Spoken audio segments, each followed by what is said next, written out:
Hey, so the person I'm going to be talking about for this assignment is Demi Lovato. So she is an actress, a singer, and a mental health and recovery advocate. So she's been on both Disney and PBS shows, starting with Barney and Friends. She's been on Sunny with a Chance, Camp Rock 1 and 2, and a few other shows. She's also a singer with several albums and some top 40 hits, including Sorry Not Sorry, Confident, and Heart Attack. And in the more recent years, she's been kind of known more for her mental health and recovery advocacy. That's kind of one of the things she's most known for at this point. So the diagnoses that she's been open about were bipolar 1, uh, some sort of eating disorder. It seems like it most closely aligns with the diagnostic criteria for bulimia nervosa, although she does show traits of other eating disorders as well, and a substance use disorder.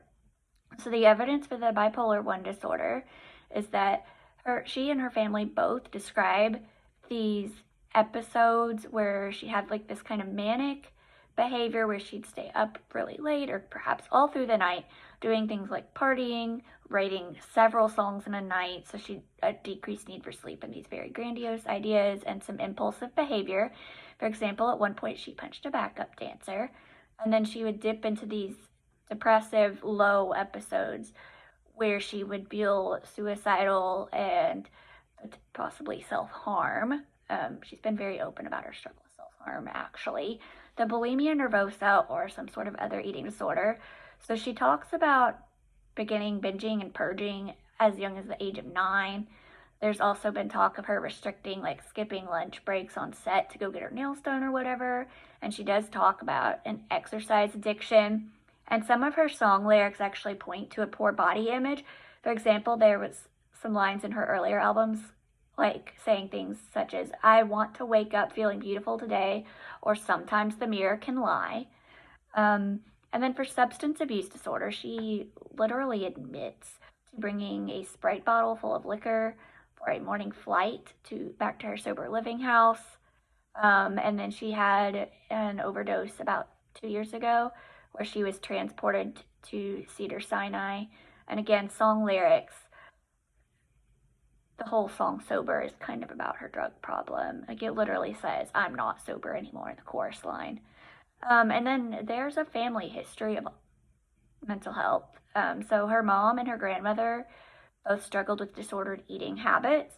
And then I believe her biological father struggled with drug and alcohol abuse as well as schizophrenia.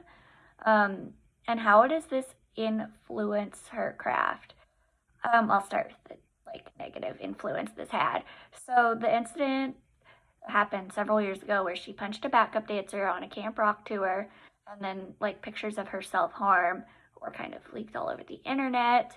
That kind of got in the way of the tour because she got sent to rehab.